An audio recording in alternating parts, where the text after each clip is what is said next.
देखते हैं, जानते हैं किसके बारे में? एक्सेल के बारे में जानते हैं हम लोग। सर जी कुछ जानकारी वाला बताने वाले थे। क्या? हाँ, यही तो बताने वाले थे। न जे एगो कथी नहीं आया है आप लोग का जानकारी के लिए। हाँ, जानकारी के लिए क्या? वह जो फॉर्म फिलअप करना चाहते हैं, राजस्थान वाला जो फॉर्म निकला हुआ है कंप्यूटर अनुदेशक वाला, तो उसमें भर सकते हैं। उसमें एक बेसिक है और एक वरिष्ठ वाला है। तो उसमें जिसके लिए भी आप इलिजिबल है, तो उसमें अपना अप्लाई वगैरह कर दीजिए उसका। उसमें क्या उन उसमें भी कोर्स अच्छा मांग रहा है खासा। सर? हाँ, एगो में शायद बीसीए उसमें मांग रहा है, एगो में शायद एमसीए मांग रहा है। हम भी पूरा उसको क्लियर नहीं देखे हैं। उसमें सब पूरा पीडीएफ एक बीसीआई। शेयर की। हाँ हाँ। हाँ, वह बात सारा सर जैसे कि ये कहाँ है? हाँ, देख लीजिएगा उसमें जो भी इलिजिबल लोग होंगे, जो मतलब सभी, ऐसा थोड़ी है कि सभी लोग इलिजिबल होंगे उसके लिए। मतलब एडीसीए का हो जाएगा। जो कुछ भी इलिजिबल लोग होंगे, तो वह वहां से अपना फॉर्म को भर लीजिएगा, ताकि आपका मतलब कुछ कल्याण हो सके। सर उसमें रजिस्टर किए हैं लेकिन वहाँ पे कोई ऑनगोइंग एप्लीकेशन नहीं लिखा हुआ है। ओ, अच्छा अच्छा। ओ, तो हम इसको कल आपको चेक कर लेंगे तब बताएंगे। अभी मतलब उसको हम देखे भी नहीं है, सिर्फ इसका इसलिए बहुत सर्टिफिकेशन वगैरह ज्यादा का। ऑप्शन दिया हुआ है उसमें। हाँ हाँ हाँ। तो वह सब है ना, एक बार देख लीजिए, कोई इश्यू नहीं है, उसको एक बार हम लोग देख लिया जाए। हाँ, तो चलिए आज का सेशन शुरू करते हैं, जो कि हमारा है लेसन नंबर 6। लेसन नंबर 5 को छोड़ करके हम लोग आगे बढ़ रहे हैं, क्योंकि लेसन नंबर 5 में था मेल मर्ज। तो मेल मर्ज में दोनों बताना था, ऑफलाइन और ऑनलाइन। तो ऑनलाइन जो ईमेल वगैरह भेजने के लिए पहले आउटलुक को कॉन्फ़िगर करना होता है। आउटलुक कॉन्फ़िगर नहीं था, तो इसके कारण हम कहें कि चलो अब लेसन नंबर 6 की तरफ बढ़ा जाए। लेसन नंबर 5 को कभी बाद में देख लेंगे। तो चलिए शुरू करते हैं। यह जो हमारा आज का सेशन है लेसन 6, और वह बेसिकली है स्प्रेडशीट के बारे में। तो स्प्रेडशीट के बारे में आप सभी को पता है, जैसा कि आप एक डेटा एंट्री ऑपरेटर के रूप में कहीं भी आप किसी ऑफिस वगैरह में जाइएगा, तो जो डेटा एंट्री वाला वर्क है, कोई सा भी डिटेल वगैरह है, किसी पार्टिकुलर पर्सन का, किसी पार्टिकुलर कंपनी का, पार्टिकुलर डिपार्टमेंट का, तो वह सब हमको इंटर करना है किसी न किसी फॉर्म में। तो वह उसके लिए सबसे जो बेस्ट एप्लीकेशन है, वह है आपका एमएस एक्सेल, माइक्रोसॉफ्ट एक्सेल। तो वह है। अब आप कहिएगा कि सर हमको डेटा वगैरह अगर फिल करना है, तो हम लोग वर्ड में टेबल नहीं इंसर्ट कर सकते हैं? वर्ड में भी टेबल इंसर्ट करके हम लोग डेटा को फिल कर सकते हैं, लेकिन वहां पे हम लोग उसके साथ वह जो आपका एमएस वर्ड में जो आपका टेबल वगैरह बना के, और वहां पे जो डेटा को आप फिल कीजिएगा, और प्लस में एक्सेल में जो आपको डेटा मिलेगा पहले से बना बनाया आपको, उसके लिए स्पेशली डिजाइन किया गया है जो डेटा एंट्री करने के लिए, वह जो गुड मिलेगा इवनिंग सर। दोनों। हाँ, गुड इवनिंग दीपक, बहुत देर से पहुंचा। हाँ, तो वहां से वह जो हम लोग एमएस वर्ड में जो टेबल तैयार करेंगे, और एक्सेल में जो हमारा पूरा का पूरा सेल मिलता है, जो रो और कॉलम मिलता है, तो इन दोनों में बहुत का डिफरेंस है। तो सिंपली अगर मान ली कुछ छोटा मोटा है, अगर दो चार है, तो उसको तो हम लोग वर्ड में ही कर लेंगे। लेकिन अगर हमारे पास लॉन्ग पेज वह डेटा है जिसको हमको टेबलर फॉर्म में एंट्री करना है, और उसको बहुत ही आसानी से एंट्री करना है, और उसमें कैलकुलेशन वाला भी वर्क करना है। जैसे मान ली हमको लाखों एम्प्लाई का, उसमें हमारा पूरे लोगों का सैलरी है, उनका सब कुछ है, पूरा नेम, जो भी उनका पर्सनल डिटेल प्लस कंपनी का डिटेल, एनीथिंग उनका सैलरी वाला है, यह सब कुछ है। तो वहां पे हमको सम सम करना है, addition, subtraction, multiplication, division, arithmetic जो कैलकुलेशन है, वह सब भी हमको करना है। और जो डेटा एंट्री हम लोग जो करते हैं, उसको भी हमको बहुत ही इफिशियंटली करना है। तो यह सब माइक्रोसॉफ्ट वर्ड के टेबल में हम लोग नहीं कर सकते। तो इसके लिए जो डेटा एंट्री करना है, उसके लिए सबसे अच्छा जो सॉफ्टवेयर है, वह है हमारा माइक्रोसॉफ्ट एक्सेल। और एक्सेल कैसा सॉफ्टवेयर है? तो यह एक स्प्रेडशीट प्रोग्राम है। यह एक स्प्रेडशीट प्रोग्राम है। और एमएस वर्ड कैसा है? तो यह जो आपका है वर्ड प्रोसेसिंग प्रोग्राम है। एमएस वर्ड आपका वर्ड प्रोसेसिंग प्रोग्राम है। और एक्सेल क्या है? स्प्रेडशीट प्रोग्राम है। फिर पावर पॉइंट क्या है? तो पावर पॉइंट प्रेजेंटेशन प्रोग्राम है।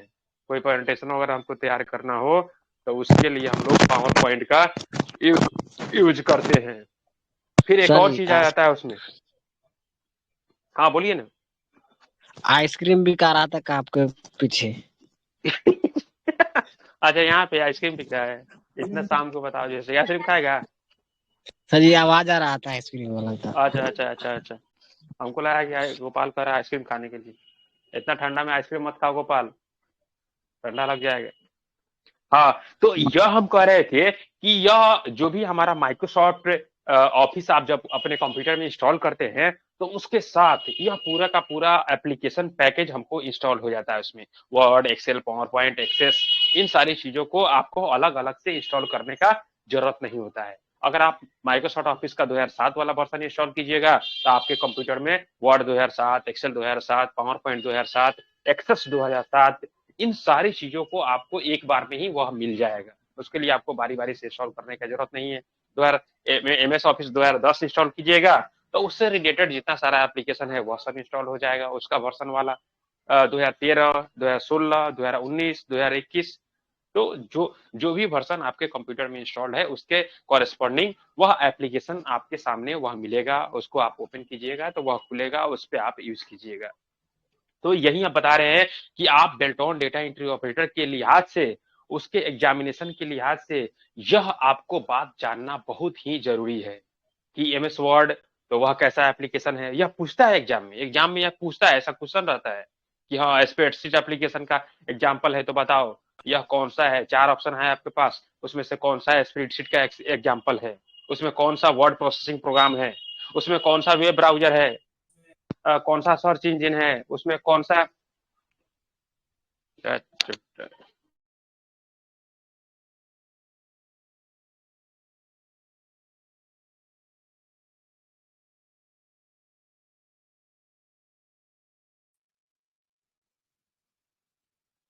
हेलो हेलो, साउंड आ रही है। Yes sir. हाँ ठीक है, फोन फोन डिस्कनेक्ट हो गया था। हाँ, तो वहां से वह क्या हुआ कि वह जो कुछ भी है इसके इसके रिगार्डिंग आपके जो आपका फाइनल एग्जामिनेशन होगा बेल्टॉन डेटा एंट्री ऑपरेटर का सीवीटी एग्जाम जो होगा, तो उसमें ऐसा क्वेश्चन रहता है, तो इसमें आप कंफ्यूज कभी नहीं होइएगा। जो एमएस वर्ड है वो हमारा जो भी है डॉक्यूमेंट प्रोसेसिंग प्रोग्राम है, वर्ड प्रोसेसिंग प्रोग्राम है, स्प्रेडशीट आपका एक्सेल, यह जो भी है हमारा वो एक्सेल है, और पावर पॉइंट आपका प्रेजेंटेशन बनाने के लिए उसका यूज किया जाता है। उसके बाद चौथा आता है जो कि इसमें नहीं दिया गया है, वह है एमएस एक्सेस, जो कि डेटाबेस वगैरह बनाने के लिए यूज किया जाता है। डेटाबेस बनाने के लिए एमएस एक्सेस का यूज किया जाता है, तो वो अभी है आपका। उसके बाद आउटलुक होता है जो ईमेल वगैरह को ऑफलाइन एक्सेस करने के लिए वह यूज किया जाता है। इंटरनेट है तो सारा ईमेल वगैरह को आप एक बार डाउनलोड कर लो, और उसके बाद से बाद में अगर मान लिया ऑफलाइन भी उसको किसी को मेल वगैरह भेजना है, तो वह वहां से वह भेजा जाएगा। लेकिन वह जैसे ही आप इंटरनेट वह आएगा, आप कंप्यूटर कनेक्ट कीजिएगा इंटरनेट को, तो वह जो भी पेंडिंग टास्क रहेगा सबको वह परफॉर्म कर देगा। तो आप अपने जीमेल अकाउंट को ऑफलाइन भी एक्सेस कर सकते हैं। किसके थ्रू? आउटलुक के थ्रू आप अपने जीमेल अकाउंट को ऑफलाइन भी एक्सेस कर सकते हो। तो यह सब पूरा का पूरा आपको सेट आ जाता है। जैसे मान लीजिए जो हम लोग आपको पढ़ा रहे हैं यहाँ पे, तो यह है वन नोट, और यह भी उसी में आता है, एमएस ऑफिस में ही आता है, इसी में वह एक टूल है वन नोट। तो इससे भी वन नोट्स वगैरह तैयार करने के लिए यूज किया जाता है इसमें।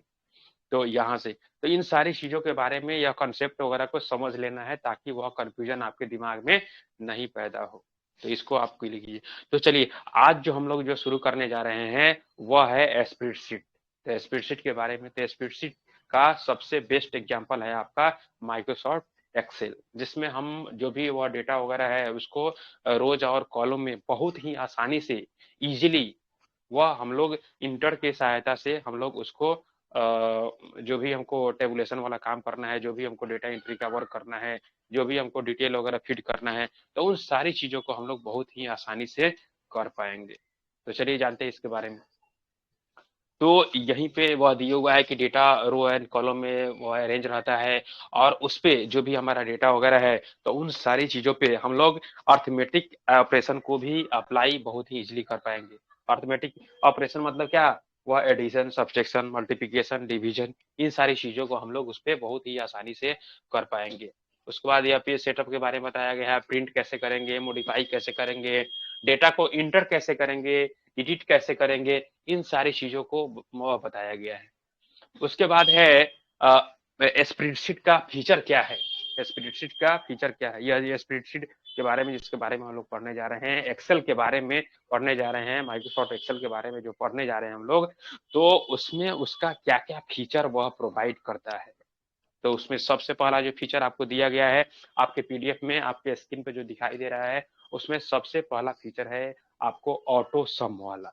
जैसे लार्ज नंबर ऑफ डेटा है हमारे पास, large number of data, large number of data मतलब लाखों में डेटा है हमारे पास, और सबका एक बार में हमको ऑटो सम निकालना है। अगर वह ऑटो सम फीचर नहीं रहता तो क्या करते आप, सबको करते अच्छा 10 प्लस 20 प्लस 30 प्लस 40 प्लस ऐसे करते, वह कैलकुलेटर ओपन करते और उसको बारी बारी से आपको वह कैलकुलेशन करना होता। तो बताइए 1 लाख डेटा को कैलकुलेट करने में कितना कितना दिन समय लगता है, तो वह बहुत ही लेंदी हो जाता है, वह बहुत ही लेंदी हो जाता है हमारा, मतलब वो उतने सारे डेटा को हमारे पास, चलिए कम डेटा है, 10 है डेटा, 5 है डेटा, 20 है डेटा, तो वहां पे तो हम लोग बहुत आसानी से कर पाते हैं। लेकिन जब हमारे पास डेटा बहुत ज्यादा है, लार्ज अमाउंट ऑफ डेटा हमारे पास है, तो वहां पे कैलकुलेशन करना, मैनुअल कैलकुलेशन वहां पे कर पाना बहुत ही डिफिकल्ट हो जाता है। ठीक है, तो उसको उस काम को दूर करने के लिए आया एक्सेल, और एक्सेल का ऑटो सम फीचर, उसके माध्यम से आप लार्ज नंबर ऑफ डेटा को ऑटो सम कर सकते हैं विद इन सेकेंड में हम लोग को शो कर पाएंगे। उसके बाद अगला जो फीचर है वह है ऑटो फिल वाला, लिस्ट ऑटो फिल। एक है ऑटो फिल और दूसरा है लिस्ट ऑटो फिल। तो लिस्ट ऑटो फिल में वह पहले से आपके एक्सेल में एक कस्टम लिस्ट बना हुआ रहता है, कस्टम लिस्ट में बहुत सारी डेटा पहले से फीड रहती है, तो उसके अकॉर्डिंग उसको अगर आप उन सारी डेटा में से किसी एक डेटा को आप वहां पे अपने सेल में इंटर कीजिएगा और उसको ड्रैग कीजिएगा आप माउस की सहायता से, तो वह ऑटो फिल होता चला जाएगा। और उसमें उस जो कस्टम लिस्ट रहता है उसमें आप अपना कुछ नया डेटा जिसका मान लीजिए आपको जरूरत पड़ता है बार बार, तो उसको भी आप उसमें कस्टम लिस्ट में डाल सकते हैं, तो उसको भी आप वहां पे कस्टम लिस्ट में ऐड कर सकते हैं। तो फिर जितना सारा वो कस्टम लिस्ट में आप डेटा को ऐड कर दीजिएगा तो उसको भी आप यूज कर पाइएगा। जैसे वो ऐड हो जाएगा वहां पे कस्टम लिस्ट में, तो उसको भी आप अपने वर्कशीट में उसको भी आप यूज कर पाइएगा। तो यह है आपका लिस्ट ऑटोफिल। उसके बाद तीसरा है ऑटोफिल, सिंपली ऑटोफिल। तो ऑटोफिल में वह एक सेट ऑफ सीक्वेंस का जो डेटा है हमारा, सीक्वेंशियल डेटा, जैसे कि कहीं पे वो हमको सीरियल नंबर वगैरह ऐड करना है या फिर एनीथिंग कुछ सीक्वेंस पे डेटा को ऐड करना है, तो वह हम लोग ऑटोफिल के माध्यम से उसको हम लोग कर पाएंगे। उसके बाद है ऑटो शेप। तो जैसे वर्ड वगैरह में था आपका और शेप्स वगैरह बहुत सारा प्रोवाइड करता है वहां से, जहाँ पे वह कुछ पिक्चोरियल डेटा अगर आप प्रेजेंट करना चाहते हैं, कुछ मतलब इन सारी चीजों को अगर आप बनाना चाहते हैं पिक्चर फॉर्मेट में, तो उसके लिए पहले से बना बनाया प्री डिफाइंड वह आपका सेट ऑफ शेप्स बना हुआ है, तो उसको आप लोग यूज करके और यहाँ पे उस डेटा को हम लोग इसमें शो कर सकते हैं। वह किसके माध्यम से, ऑटो शेप्स के माध्यम से।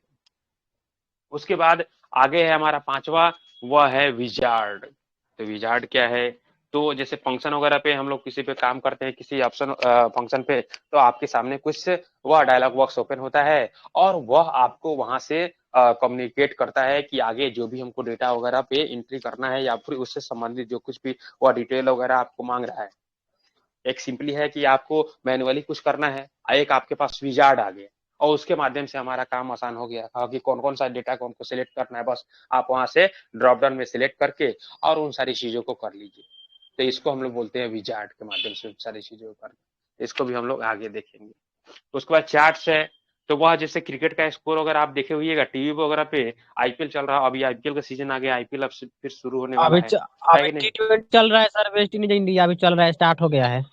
हाँ हाँ, तो वहाँ पे आप देखते हुईगा कि वहाँ पे वह जो भी वह स्कोर वगैरह है, तो स्कोर वगैरह को बार बार अपडेट करते रहता है। तो वह तो दूसरे सॉफ्टवेयर पर करता है, वो दूसरी बात है, लेकिन उसका जो रिप्रेजेंटेशन है, तो वह एक मतलब ग्राफ चार्ट के माध्यम से और जो कुछ अलग अलग आप उसमें देखे हुईगा, तो वह उसका रिप्रेजेंटेशन करता है उस चार्ट्स के माध्यम से। ताकि वह पता चलता है कि हाँ, जैसे मान ली सपोज कीजिए कि दो टीम खेल रहा है वह, और उस समय जैसे मान ली यह पहला वाला जो प्लेयर जो टीम खेल रहा था, तो इस पार्टिकुलर ओवर में उसका कितना स्कोर था, उसका कितना विकेट था, तो वह ग्राफ के माध्यम से वह दोनों का दिखाता है कि हाँ देखो इस टीम का यह स्कोर था इस समय, और इस टीम का यहाँ पे यह स्कोर।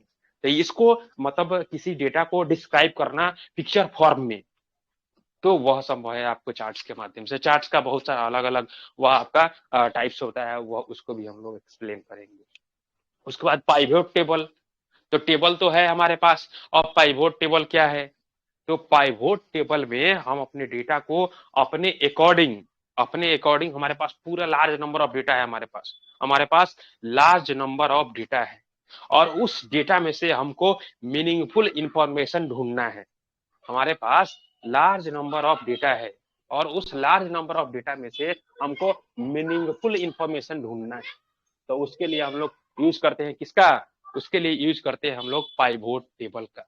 तो यह भी बहुत ही मतलब जैसे कि एक यूजफुल फीचर है माइक्रोसॉफ्ट एक्सेल का, जिसके माध्यम से हम लार्ज डेटा में से अपने मीनिंगफुल का वह इंफॉर्मेशन हम लोग निकाल पाते हैं।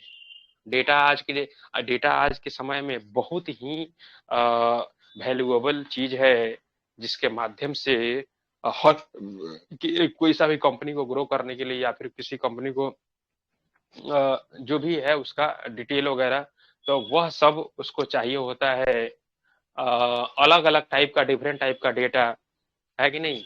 तो इन सारी चीजों को, जैसे कल हम लोग वो एग्जांपल लेके देख रहे थे, जैसे फेसबुक हम लोग यूज करते हैं फेसबुक, तो वहां पे अपना पूरा वह नाम सब कुछ, मोबाइल नंबर, ईमेल आईडी, इससे वह हम लोग वहां पे साइन अप करते हैं और वहां से लॉगिन करते हैं।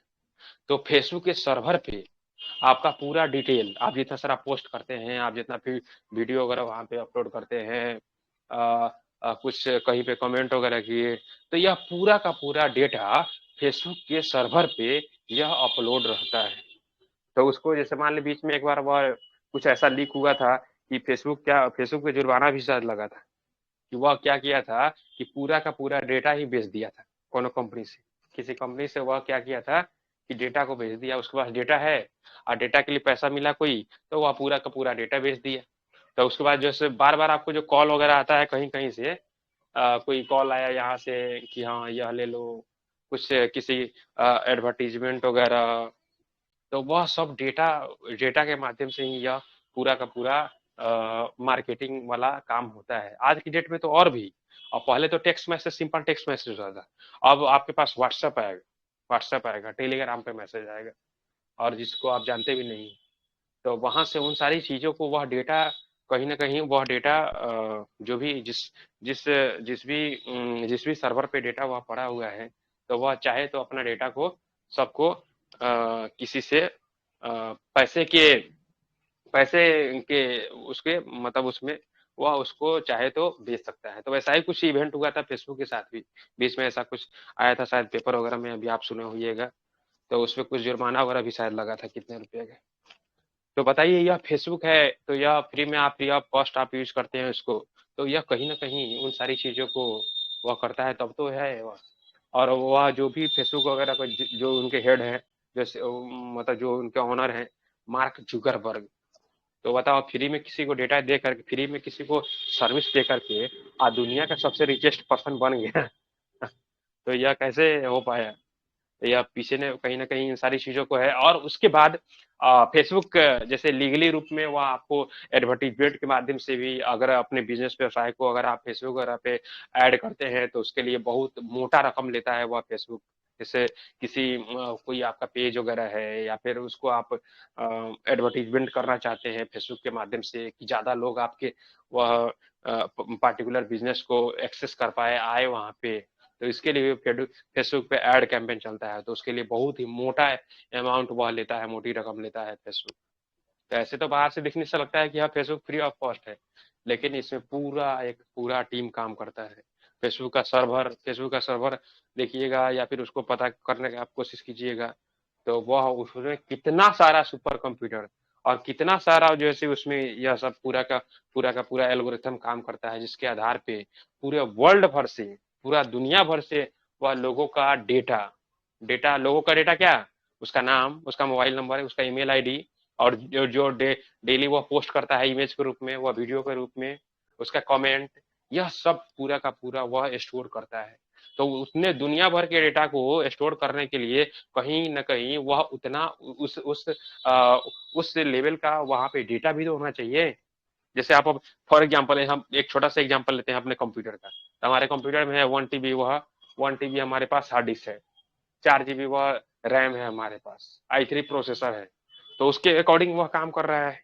तो इसमें हम कोई चाहेंगे कि इसको हम सर्वर बना दे, तो यह तो संभव नहीं है, क्योंकि वह उतने लाखों करोड़ों अरबों लोगों के जो भी क्वेरी है उसको रिजॉल्व करने के लिए कुछ पावरफुल वह सिस्टम हमारे पास होना चाहिए, तब जाके उस लेवल का वह हमारा काम हो पाएगा। तो यह था आपका।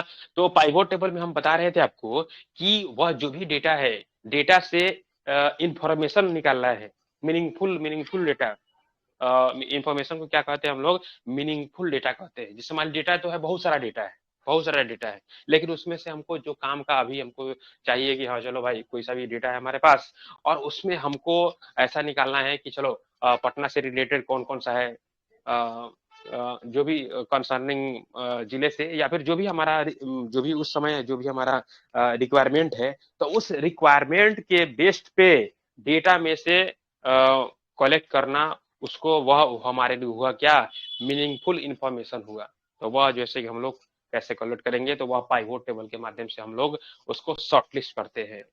उसके बाद शॉर्टकट मेन्यूज वगैरह है, तो शॉर्टकट मेन्यूज वगैरह जैसे आप कहीं पे वह राइट क्लिक वगैरह करते हैं माउस वगैरह को, तो वहां पे बहुत सब सारा चीज आता है, तो उसके माध्यम से भी हम सारी चीजों को करते हैं। तो यह है आपका फीचर्स स्प्रेडशीट एप्लीकेशन का, स्प्रेडशीट एप्लीकेशन का यह सब फीचर वगैरह है। उसके बाद MS एक्सेल के बारे में यह बोल रहा है कि हाँ क्या क्या है वहां पे। तो यह जो भी हम लोग विंडोज में जो वर्क करते हैं, तो आपको शुरू में ही बताए थे कि दो तरह का हमारे पास इंटरफेस है, एक GUI इंटरफेस है और दूसरा CUI। तो GUI में वह सब कुछ वह आपको ग्राफिकल रूप में आपको दिखाई दे रहा है। कट करना है, ऊपर में क्रॉस का बटन है, उस पर क्लिक कीजिए, वह कट हो जाएगा, एप्लीकेशन वहां से क्लोज हो जाएगा। मिनिमाइज करना है, मिनिमाइज वाले बटन पे क्लिक कीजिए, मैक्सिमाइज करना है, मैक्सिमाइज वाले बटन पे क्लिक कीजिए, कॉपी करना है, कॉपी वाले बटन पे जाके क्लिक कीजिए माउस से। तो सब कुछ आपको ग्राफिक्स के माध्यम से डिस्प्ले हो रहा है ना, तो वहां पे उन सारी चीजों को आप कर पा रहे हैं। तो यह हुआ हमारा ग्राफिकल यूजर इंटरफेस। तो MS एक्सेल जो यूज वह आपको देता है रिजल्ट ओरिएंटेड यूजर इंटरफेस। वह तुरंत से आप इंटर किए, तुरंत से उसमें फॉर्मूला अप्लाई किए, तुरंत से आपका रिजल्ट उसी समय डिस्प्ले हो गया। उसके लिए कोई प्रोग्रामिंग आपको जो है कि ज्यादा दिमाग लगाने की कोई आपको आवश्यकता नहीं, आसानी से उन सारी चीजों को हम लोग कर पाते हैं। और दूसरा जो मोड होता है आपका CUI mode, command user interface या फिर कैरेक्टर यूजर इंटरफेस। तो वहां पे जो कुछ भी काम करवाना है, एक छोटा सा फाइल भी बनाना है, तो उसके लिए आपको कमांड टाइप करना होगा। जैसे विंडोज में ही जो आता है आपका MS DOS, Microsoft disk operating system, तो वह आपका CUI मोड पे काम करता है। वहां पे जो कुछ भी आपको करना है, तो उसके लिए आपको कमांड टाइप करना होगा। स्क्रीन को क्लियर करना CLS, डॉस से बाहर निकलना एग्जिट कमांड, फाइल बनाना है कॉपी कॉन कमांड। तो वह पे अलग अलग कमांड चलता है।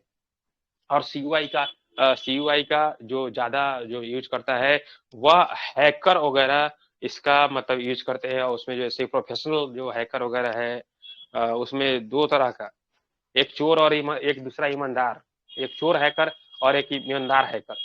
तो चोर हैकर वह जो किसी के अकाउंट से पैसा वगैरह गायब कर दिए, और ईमानदार हैकर वह जो गवर्नमेंट के लिए काम करता है, गवर्नमेंट का साइट वगैरह कोई कहीं पे ब्लॉक हो गया, कहीं पे कुछ हो गया, डेटा वगैरह लीक कर गया, तो उसको वह ट्रेस किया। तो दो तरह का, एक एक जो है कि एक विलेन और एक हीरो, समझ रहे हैं ना।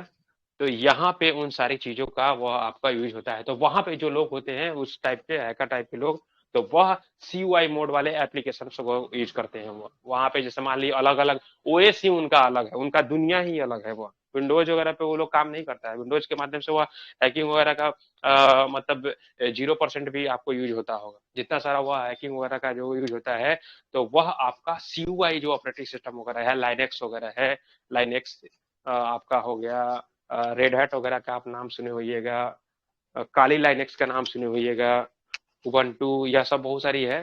तो उन सारे ऑपरेटिंग सिस्टम के माध्यम से वह पूरा का पूरा वह आपको उस पे यह आपको ग्राफिक्स वगैरह नहीं दिखाई देगा। उस पे वहां पे ग्राफिक्स वगैरह आपको दिखाई नहीं देगा। वहां पे सिर्फ और सिर्फ क्या दिखाई देगा, कमांड शो करेगा। वहां पे सिर्फ एक टर्मिनल आपको आपके पास आ जाएगा। जैसे फॉर एग्जांपल ऐसा वाला जो हम लोग CMD ओपन करते हैं, तो CMD ब्लैक ऐसे कलर आपके का। पास, हाँ हाँ, आपके पास सिर्फ एक वह टर्मिनल शो कर रहा है और वहां पे एक जैसे कि वह ब्लिंकिंग एक स्टार बार बार ब्लिंक कर रहा है कि हाँ यहाँ पे हमको टाइप करना है और वहां से उन सारी चीजों को करना है।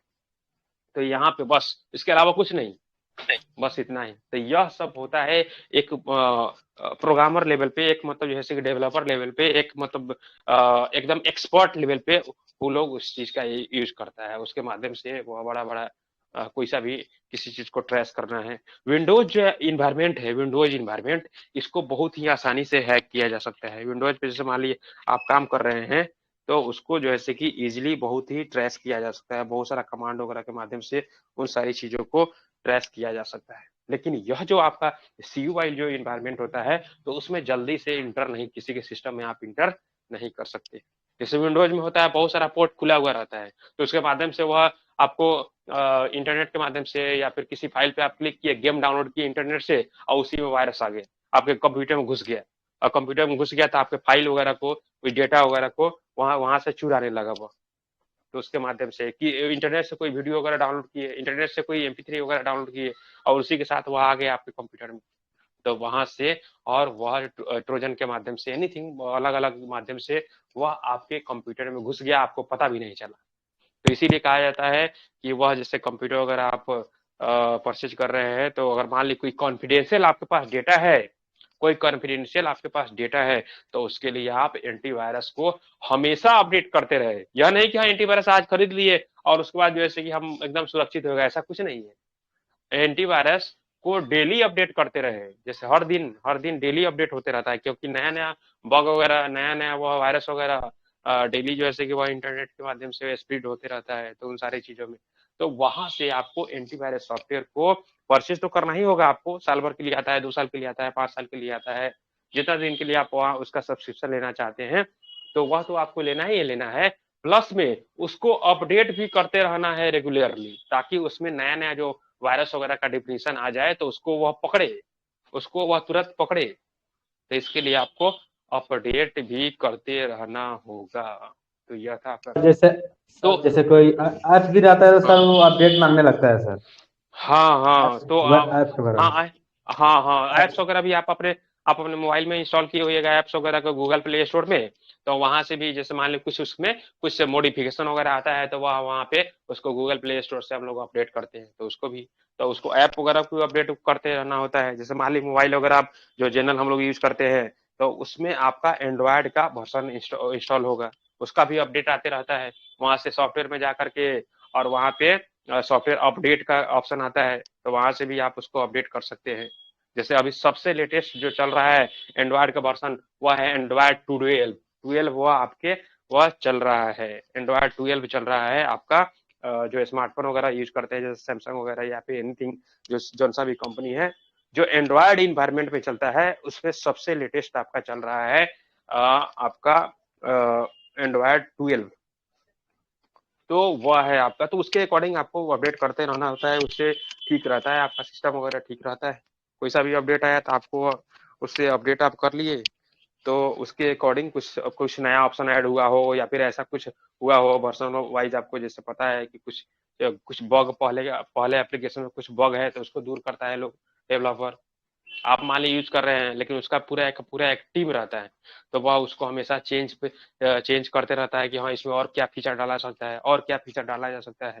तो रेगुलरली उस पर अपडेट वगैरह यह सब इशू होते रहता है, तो उसको भी आप अपडेट करते रहिएगा।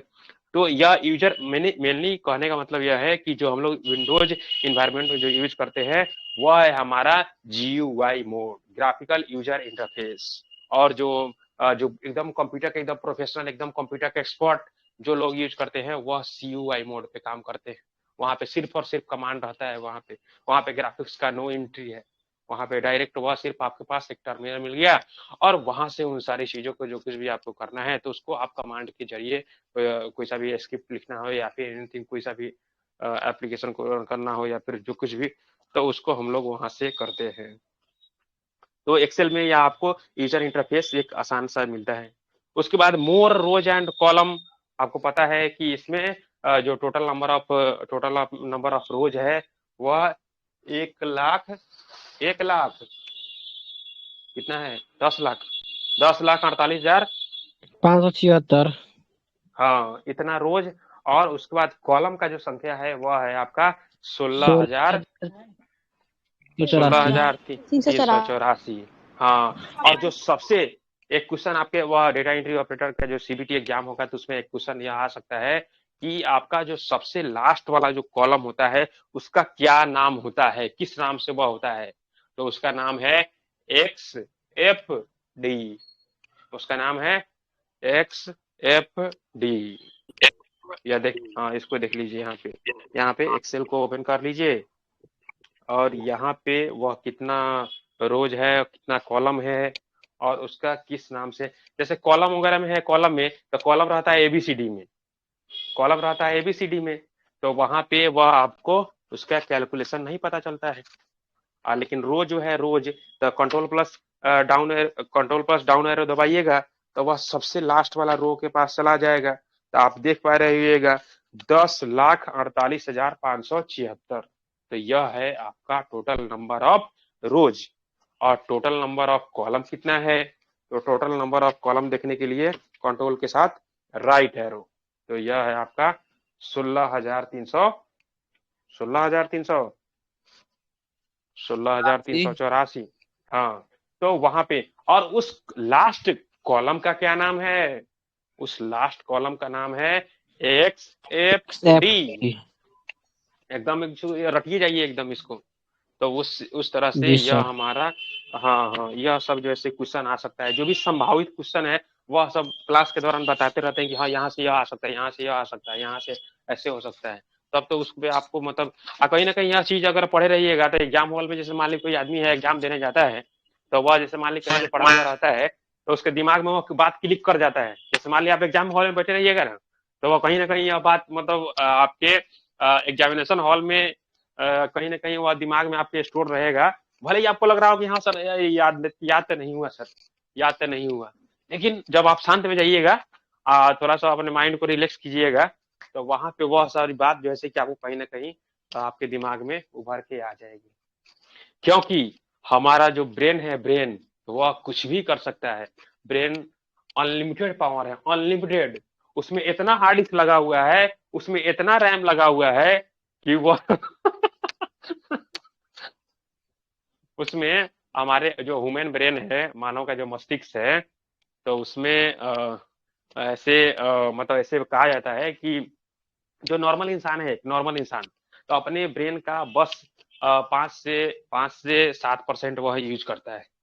5 से 7% ही एक नॉर्मल इंसान, जो आदमी जन्म लिया, बड़ा हुआ, पढ़ाई किया, जॉब लिया, शादी हुआ, फिर उसके बाद हाँ फिर बूढ़ा हुआ, मर गया, बाल बच्चा हुआ, हाँ बाल बच्चा हुआ, बूढ़ा हुआ, मर गया।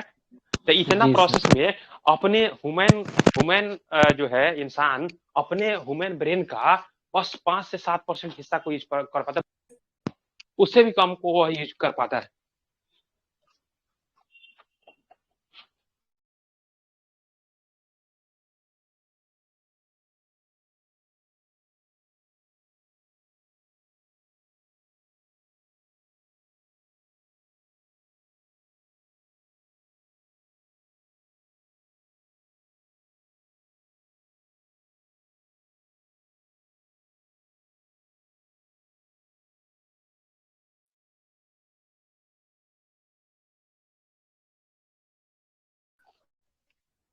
हाँ, तो हम यह बता रहे थे कि जो ह्यूमन ब्रेन है तो उसमें अब जैसे साइंटिस्ट टाइप के जो लोग होते हैं, साइंटिस्ट टाइप के लोग जो मतलब एकदम दिन भर वह उसको कोई मतलब दुनियादारी वगैरह से कोई मतलब नहीं है, वह कोई एक टॉपिक उठा लिए और उसी के बारे में अपना पूरा जिंदगी एकदम खपा दिए। जैसे न्यूटन, आइंस्टाइन टाइप के लोग, न्यूटन, आइंस्टाइन, बहुत सारे मतलब साइंटिस्ट वगैरह जो अलग अलग फील्ड में अलग अलग अपना रिसर्च वगैरह पब्लिश हुआ उनका, तो वह पूरा अपना जिंदगी ना खपा दी यार। तो वह जैसे कि ऐसा थोड़ी है कि हाँ यहाँ पे नॉर्मल लाइफ जी रहे हैं, एकदम खा रहे हैं, पी रहे हैं, मौज कर रहे हैं, इंस्टाग्राम रील्स बना रहे हैं फेसबुक पे फेसबुक पे वह स्टोरी वगैरह अपलोड कर रहे हैं। तो वैसे वह साइंटिस्ट वगैरह लोग थोड़ी होते हैं, है कि नहीं? तो वह कहने का मतलब यह है कि उन्होंने अपना पूरा का पूरा जीवन, वह पूरा जो है कि उस क्षेत्र में उस चीज को अप्लाई कर दिए, एकदम लगा दिए। तो उस टाइप के जो लोग होते हैं वह अपने जो ह्यूमन ब्रेन है तो उसका लोग मतलब ऐसा 14 से 15% वो लोग। अरे कौन हुआ रे बाप रे।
तो वहां पे उन सारी चीजों का है, तो बताइए कितना अंतर है। तो बताइए कि एक आदमी अगर अपने वह ह्यूमन ब्रेन का अगर जैसे कि 100% यूज करे तो कैसा होगा वह, कैसा दुनिया उसके लिए कैसे दिखाई देगा, दुनिया उसको कैसे देखेगा। दुनिया तो उसके लिए यह बहुत दिखाई देगा। हाँ हाँ, एक मूवी आई थी उसका भी हम जिक्र कर देते हैं, क्या नाम है उसका। हॉलीवुड का एक मूवी था जो जिसमें 100% वह ब्रेन को यूज करता है, ऐसे उसके बारे में बताया जाता है। लूची भी तक लूची कुछ ऐसे हाँ नाम था उसका। लूसी लूसी लूसी, हाँ हाँ लूसी लूसी, लूसी। हाँ हाँ लूसी मूवी था। तो वह उसमें दिखाता है कि वह पूरा का पूरा जो ऐसे कि अपने जैसे ब्रेन को वह 100% जब यूटिलाइज करने लगती है तो एकदम वह गायब ही हो जाती है, एकदम लास्ट में तो एकदम गायब ही हो जाती है वो। तो ऐसा कुछ है, तो पता नहीं यह दुनिया के बारे में तो इतना मतलब इतना रहस्य है, इतना रहस्य है इस दुनिया को हम जो जी रहे हैं और यह जो जहाँ पे हम लोग रह रहे हैं इसके बारे में तो एक एक पहलू रहस्यमय है। पता नहीं कहाँ से आया है, कहाँ जाना है, क्या है कि नहीं? ऐसे खा पी रहे हैं, कमा कौन रहे कौन हैं या जिसे कौन ऐसे कौन खा पी गायब हो रहे हैं, जाता है? या जिसे Lucy Lucy Lucy Lucy Lucy Lucy गायब कौन होता है? लूसी गायब हो जाता है। लूसी नौशाद भाई हाँ गायब जब है ग्रुप से।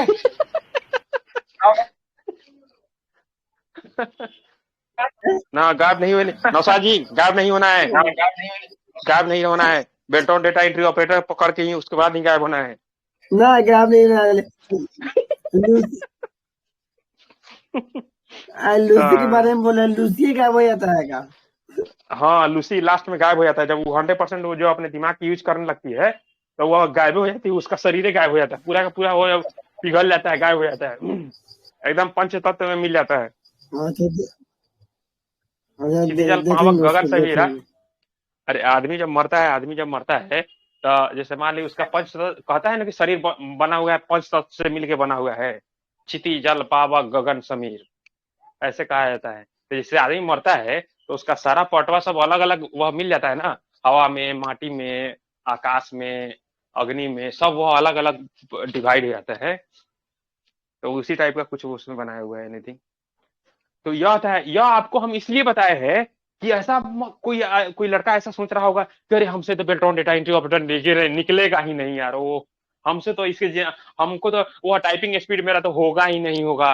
ऐसे कुछ लोग, बहुत सारे लोग हैं जिसके पास कंजर्वेटिव माइंड होता है, एकदम लगता है कि अरे हमसे तो क्या कुछ होगा ही नहीं होगा, हमको तो ऐसा ही मत आ गया, मतलब हमसे तो कुछ होने ही वाला नहीं है। उस टाइप के लोग के लिए बताए हैं कि जो बताइए जो आदमी एक नॉर्मल इंसान है और वह चाहे तो क्या नहीं कर सकता है। एक नॉर्मल इंसान कोई सा भी आदमी, ऐसा कोई नहीं है कि हाँ किसी के साथ सुपर पावर मिल के आया हुआ रहता है, ऐसा कुछ नहीं रहता है। सब कोई सा भी आदमी कुछ भी हो सकता है, कुछ भी संभव है किसी के साथ भी। ऐसा किसी के साथ लिमिटेशन नहीं है कि हाँ मेरे पास यह नहीं है, मेरे पास वह नहीं है, कुछ भी कोई भी कुछ भी कर सकता है। इतना आप जान के चलिए। तब बेल्ट्रॉन डेटा एंट्री ऑपरेटर तो समझिए कि 0.0000% में है। बेल्ट्रॉन डेटा एंट्री ऑपरेटर आपके लिए बनना तो वह बहुत ही एक तुच्छ काम है एकदम।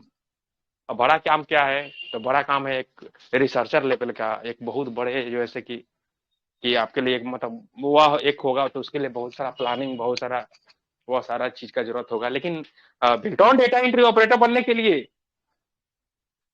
बेल्ट्रॉन डेटा एंट्री ऑपरेटर बनने के लिए थोड़ा सा आपको थोड़ा सा थोड़ा सा आपको इफोर्ट करने का जरूरत है, और उसके माध्यम से आप सही लोग कर पाएंगे। तो यह हम आपको सिचुएशन इसलिए बताए हैं कि आप अवगत उस चीज से हो सके कि हाँ कैसे हो सकता है।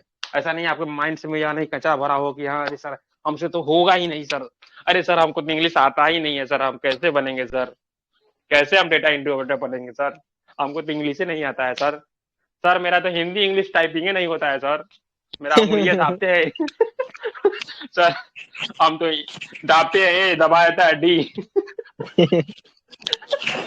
तो कैसे डेटा एंट्री ऑपरेटर बनेंगे सर।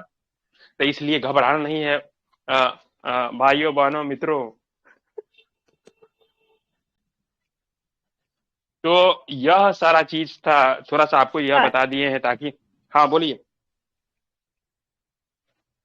हाँ पुष्पा बोली कुछ, बोलो पुष्पा। आवाज तुम्हारा कट रहा है, कल बोलना तुम।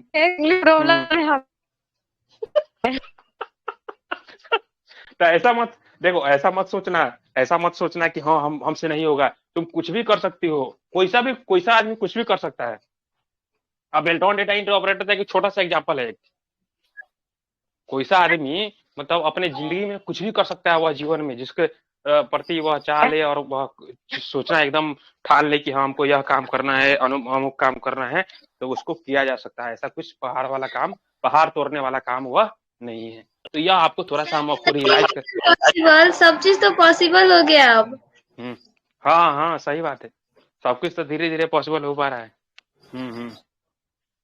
हाँ तो यह था थोड़ा सा कंप्यूटर ज्ञान से हटके ज्ञान, जो आपको थोड़ा सा बेनिफिट थोड़ा सा हुआ होगा। बहुत सारे लोगों का कंजर्वेटिव माइंड रहता है, तो उनसे वह बाहर निकलिएगा और उसको प्रयास कीजिएगा।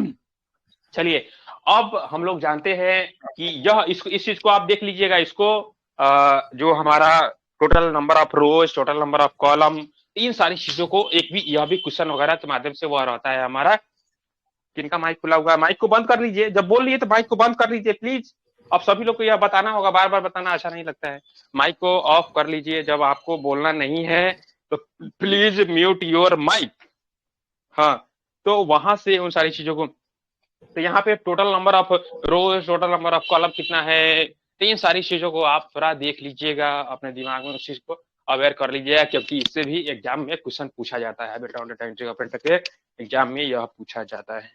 उसके बाद है ऑफिस का थीम और एक्सेल का स्टाइल। जैसे वर्ड वगैरह में था आपका, वर्ड वगैरह में जो आपका था एमएस वर्ड वगैरह में, तो वहां से जो हम लोग थीम अप्लाई करते हैं, जो स्टाइल्स बहुत सारा पहले से बना बनाया है कि हाँ यहाँ पे यह अलग अलग कलर्स का सेट बना हुआ है, अलग अलग फॉन्ट्स का सेट बना हुआ है, तो उन सारी चीजों को हम लोग अप्लाई कर पाएंगे बहुत ही आसानी से। तो यह सब है यहाँ पे। उसके बाद रिच कंडीशनल फॉर्मेटिंग है। फॉर्मेटिंग में एक ऐसा फॉर्मेटिंग, तो रिच कंडीशनल, कंडीशनल के किसी कंडीशन के बेस्ड, किसी कंडीशन के आधार पे, किसी कंडीशन के आधार पे कि हाँ जैसे जो 10 से बड़ा बड़ा है उसको रेड कर दो, 50 से जो बड़ा है उसको ग्रीन कर दो, 100 से जो बड़ा है उसको येलो कर दो। ऐसा कुछ किसी कंडीशन के आधार पे फॉर्म, किसी कंडीशन के आधार पे।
हाँ, तो थोड़ा सा कॉल के कारण हुआ।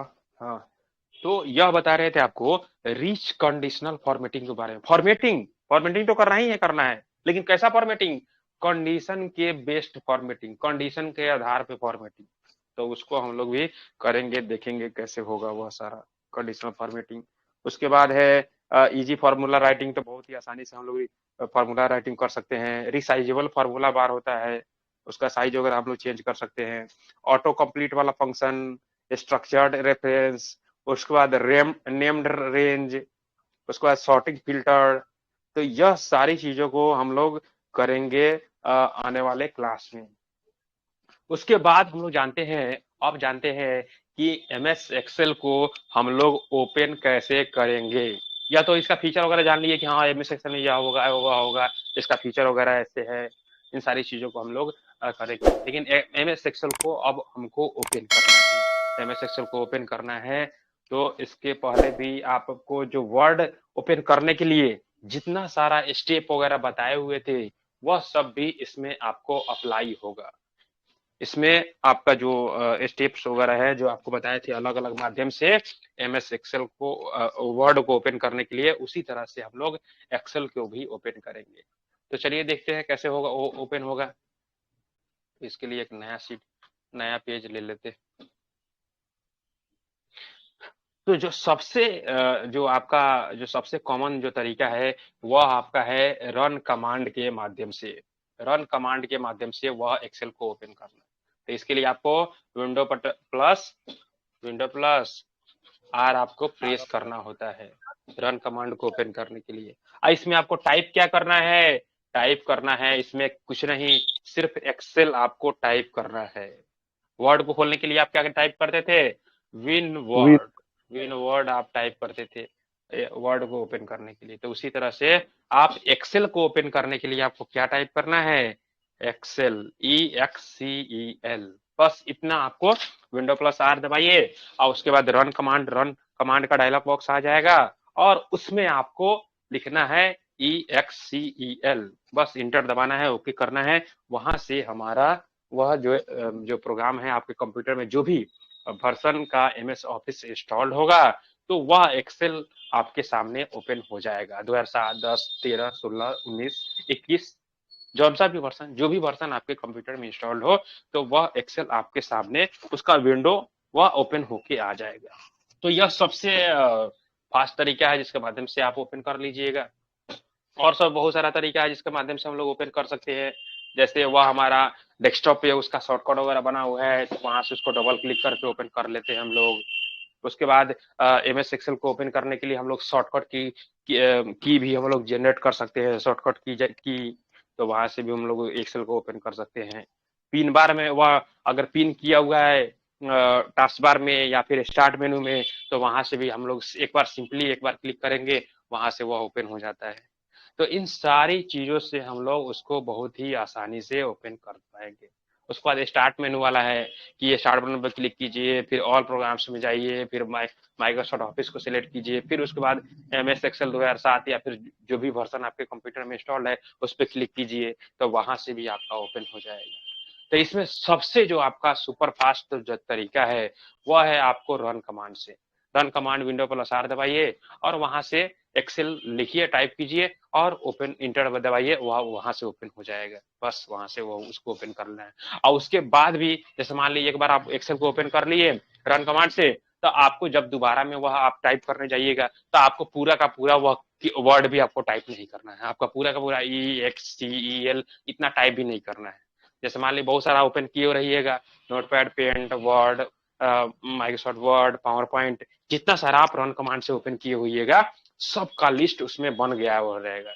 एक दो बार जब इसको खोलिएगा तो उसमें अपने आप लिस्ट आ जाएगा। जैसे ई दबाइएगा तो एक्सेल आ जाएगा, तो उससे आप उसको सिर्फ इंटर कर वह सिलेक्ट करके इंटर कर देना है, बस खुल गया। आपको पूरा का पूरा टाइप भी नहीं करना है कि नहीं? तो सबसे बेस्ट जो तरीका है वह है आपको रन कमांड से ओपन करना किसी भी प्रोग्राम को जो आपके कंप्यूटर में इंस्टॉल्ड है। शॉर्टकट की लगा लीजिए, तो शॉर्टकट की में वह फिर कंफ्यूजन हो जाता है। कंफ्यूजन यह हो जाता है कि अगर उस शॉर्टकट की से कुछ दूसरा कहीं पे कुछ होने वाला हो तो फिर वह शुरू हो जाता है, वह होने लगता है। तो इसीलिए सबसे जो आपका सिंपलेस्ट और फास्टेस्ट जो तरीका है वो है हमारा रन कमांड, इसी से उसको ओपन करने का प्रयास कीजिएगा आप। ठीक है, तो यह था आपका। और सभी है तरीका वगैरह है उसमें हम लोग बताए थे उसको, रफशीट वगैरह में शायद बताए थे कि हाँ कैसे कैसे क्या करना है।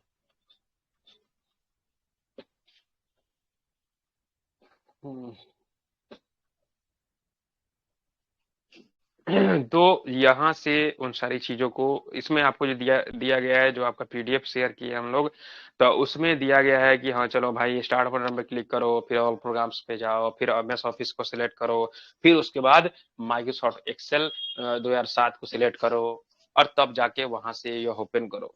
और यह जो विंडो आपको दिखाई दे रहा है, यह विंडोज एक्सपी का स्क्रीन है। यह किसका स्क्रीन है? विंडो एक्सपी बहुत पहले जमाने में एक तरह से यूज होता था, उसका एकदम नामो निशान खत्म हो गया है। तो वहां पे इन सारी चीजों को वह था विंडो एक्सपी में। यहाँ आपको जो पीडीएफ वगैरह जो शेयर है इसमें, वह विंडो एक्सपी के बारे में है।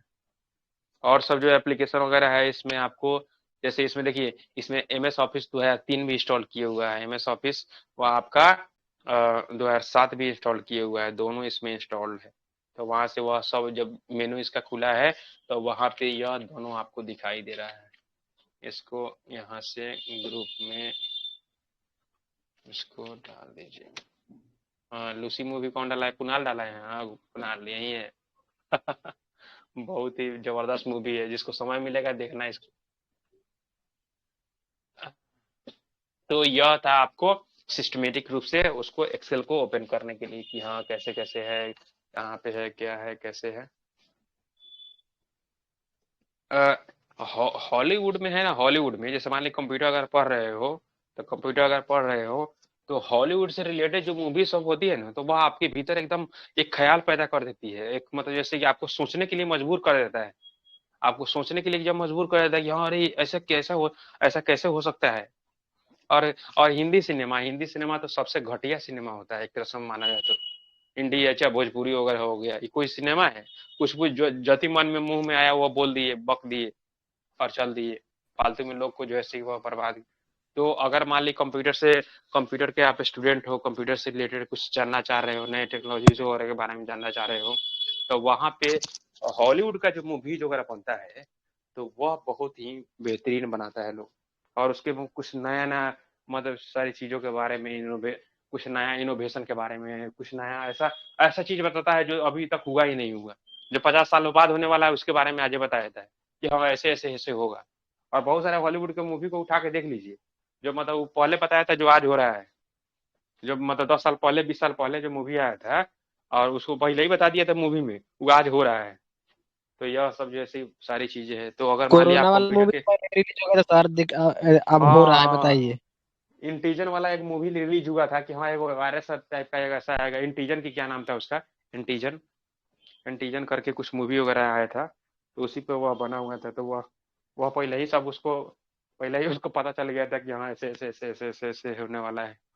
तो यह है, तो कुछ अगर सीखना है, कुछ जानना है, तो वह हिंदी बॉलीवुड का मूवी और वह भोजपुरी वाला मूवी को छोड़ के इसको अगर देख पाए तो आपके जीवन में थोड़ा बहुत कहीं ना कहीं आपको वह नई चीजों को सीखने के लिए आपको प्रेरित करेगा।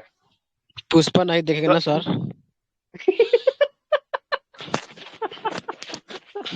पुष्पा था, पुष्पा तो सबके जुबान पे आ गया है एकदम, जी सर, सबको है कि लांगड़ा नहीं? बना दिया है। सबको लूल्हा लगड़ा बना दिया है। टूटा हुआ चप्पल और बड़ा बड़ा दाढ़ी।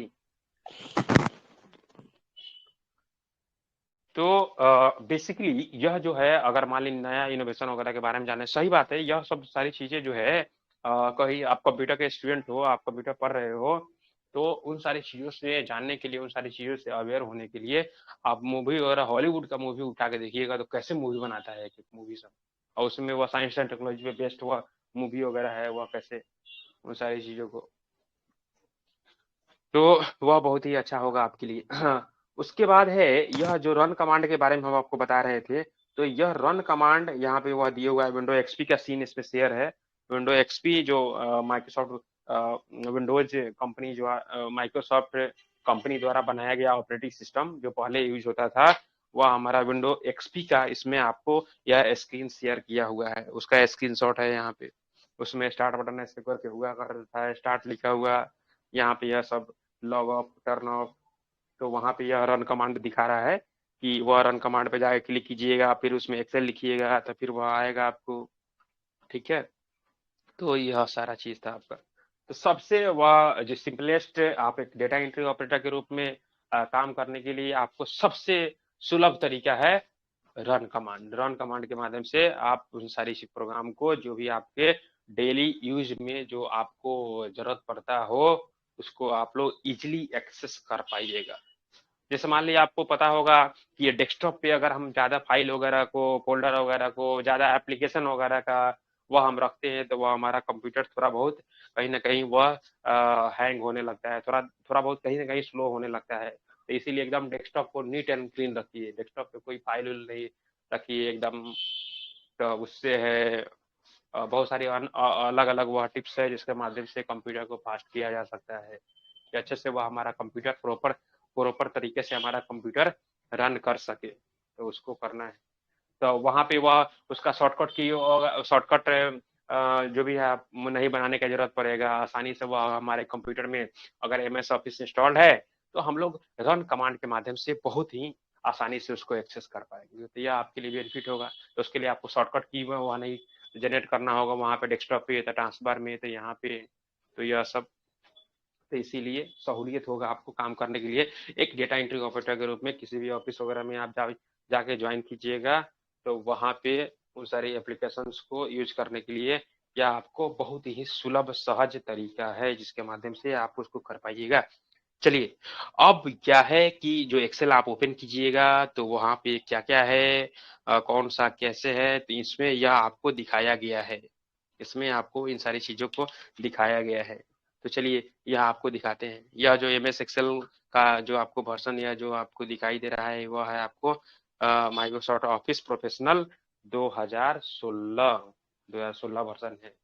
किसी को यह सॉफ्टवेयर वगैरह कोई सा भी सॉफ्टवेयर किसी को अगर जरूरत हो तो आप बोल देना, भेज देंगे, ग्रुप में ही डाल देंगे वह सॉफ्टवेयर, कोई सा भी सॉफ्टवेयर, कुछ भी टाइपिंग का सॉफ्टवेयर, एनीथिंग, तो वह हम लोग वहाँ पे शेयर कर देंगे, आप लोग आसानी से उसको यूज कर पाइएगा। 2007, 10, 13, 16, 19, 21 सब। हाँ, तो यह बेसिकली इसका MS एक्सेल का इंटरफेस है जो आपके सामने उसको आप दिखाई दे रहा होगा, आपको वह आपको स्क्रीन पे दिखाई दे रहा होगा। तो यहाँ पे बेसिकली देखिए यह सबसे ऊपर वाला जो हिस्सा है उसको हम लोग बोलते हैं टाइटल बार बोलते हैं। सबसे जो ऊपर वाला जो पट्टी है सबसे ऊपर में उसको बोलते हैं हम लोग टाइटल बार बोलते हैं। और टाइटल बार के राइट हैंड साइड में है वह है हमारा कंट्रोल बॉक्स जो सभी विंडो में होता है। नोटपैड ओपन कीजिए, वहां राइट साइड में आपका कंट्रोल बॉक्स होता है जहाँ पे मिनिमाइज, मैक्सिमाइज और क्लोज वाला बटन वहां पे लगा हुआ रहता है। ठीक है, तो यह था आपका कंट्रोल बॉक्स टाइटल बार में। और टाइटल बार के बीचों बीच टाइटल बार के बीचों बीच क्या है, तो दो चीज है वहां पे, एक है एप्लीकेशन का नाम और दूसरा है आपका फाइल का नाम। तो अभी तो हम एक्सेल ओपन किए हैं, अभी तो कोई फाइल बनाए ही नहीं है, लेकिन उसको एक वह ऑटोमेटिकली नाम जनरेट कर दिया है, क्या, बुक 1 से, बुक 1 नाम से उसको सेव कर दिया है, ओपन कर दिया है वो बुक 1। फिर अगर एक और नया सीट लीजिएगा, नया एक और वर्कबुक खोलिएगा तो उसको वह किस नाम से कर देगा, बुक 2 से। देखिए अब एक और नया लिए हम, तो यह हो गया आपको बुक 2 से उसको सेव कर दिया। फिर नया लीजिएगा तो बुक 3 से। अभी तो हम कुछ सेव किए नहीं है, लेकिन यह ऑटोमेटिकली उसको वह करते जा रहा है, बनाते जा रहा है। जैसे जैसे आप MS वर्ड ओपन करते हैं तो वहाँ पे डॉक्यूमेंट 1, डॉक्यूमेंट 2, डॉक्यूमेंट 3, डॉक्यूमेंट 4 जैसे जैसे बनाते जाइएगा तो उसमें वह अपने आप नाम अपने आप वह सोच के दे देता है कि नहीं। तो उसी तरह से एक्सेल में जो हम लोग या फाइल वगैरह नया ओपन करते हैं तो वहां पे एक नाम इसमें देता है अपने आप, और उसको वह जो भी डेटा वगैरह आप उसको एंटर करना है एंटर कर लीजिए, उसके बाद उसको सेव कीजिए। तो जिस नाम से आपको सेव करना है तो उस नाम से आप सेव कर लीजिए उसको। तो वहां पे बेसिकली जो हमारा टाइटल बार है तो वहां पे दो चीज हो रहा है बीचों बीच में, एक जो एप्लीकेशन ओपन है उसका नाम और एक तरफ उसका फाइल का नाम, जिस नाम से वह फाइल हमारा सेव है या फिर सेव है उसको उसका नाम वहां पे डिस्प्ले हो रहा है आपका। ठीक है, उसके बाद यह जो आपका 2016 वाला जो वर्जन है उसमें यह सब डिफरेंट सब टैब्स वगैरह है। एक है मेनू बार और बाकी सब टैब वगैरह है हमारा। तो मेनू बार में यह सारा आप जो भी कमांड वगैरह है आपको न्यू, ओपन, सेव एज, तो यह सब सारा कमांड हमको है फाइल मेनू बार में। उसके बाद जितना सारा कमांड है और सब बाकी का वह सब टैब में सिचुएटेड है। टैब में जैसे वर्ड में था आपका home tab, insert tab, page layout tab, formula tab, data tab, review tab, view tab, यह सब। तो जिस टैब पे आप क्लिक कीजिएगा उसका वह रिबन आपके सामने डिस्प्ले होगा और उसमें अलग अलग ब्लॉक आपको शो होगा। तो उन सारे ब्लॉक पे जा करके और जो कमांड आपको अप्लाई करना होगा तो उस कमांड को आप अप्लाई कर लीजिएगा। तो यह है पूरा का पूरा आपका एमएस एक्सेल का या आपका विंडो। उसके बाद यहाँ पे आपको दिखाई दे रहा है जो एबीसीडी जो दिखाई दे रहा है वह बेसिकली हमारा कॉलम का नाम है। और जो आपको लेफ्ट हैंड साइड में वह दिखाई दे रहा है नंबरिंग 1 2 1 2 3 4 5 6, यह हमारा है रो। जो आपको हॉरिजॉन्टल जो दिखाई दे रहा है, हॉरिजॉन्टल यानी यह जो आपको दिखाई दे रहा है यह है हमारा रोज। और जो आपको वर्टिकल दिखाई दे रहा है यह है हमारा कॉलम। और एक सेल और एक कॉलम जहां पे मिलता है उसको कहते हैं हम लोग क्या? उसको कहते हैं हम लोग सेल। यस, उसको कहते हैं हम लोग सेल। यह हमारा सेल है। तो इस सेल का कुछ नाम होगा, जो भी सेल है हमारा तो उस सेल का कुछ ना कुछ नाम होगा तब जाके उसका होगा। तो यह जो सेल है उस सेल का क्या नाम है? तो एक रो। हाँ, इसका मतलब यह हुआ कि जी उसका है कॉलम का नाम और 9 है उसके रो का नाम। हाँ, तो यानी एक कॉलम और एक रो मिला तो क्या बना? सेल बना। तो हर सेल का अपना अपना नाम होगा। और जो हम लोग जो टाइपिंग वगैरह करेंगे, जो डेटा एंट्री वगैरह हम लोग करेंगे तो वह कहाँ करेंगे? ना सेल ना रो में करेंगे ना कॉलम में करेंगे, हम लोग करेंगे सेल में। जो भी डेटा एंट्री हम लोग को करना होगा तो वह कहीं ना कहीं हम सेल में डेटा को एंट्री करेंगे, है कि नहीं? तो उस सब सेल का अपना अपना नाम होगा। जैसे मान ली सपोज करो कि हम लोग इसमें है तो उसका नाम है G5। तो G5 मतलब हुआ कि जी उसके कॉलम का नाम है और 5 रो का नाम है। तो उसके बाद फिर यहाँ पे आ गए हम लोग, आगे आ गए यहाँ पे आ गए।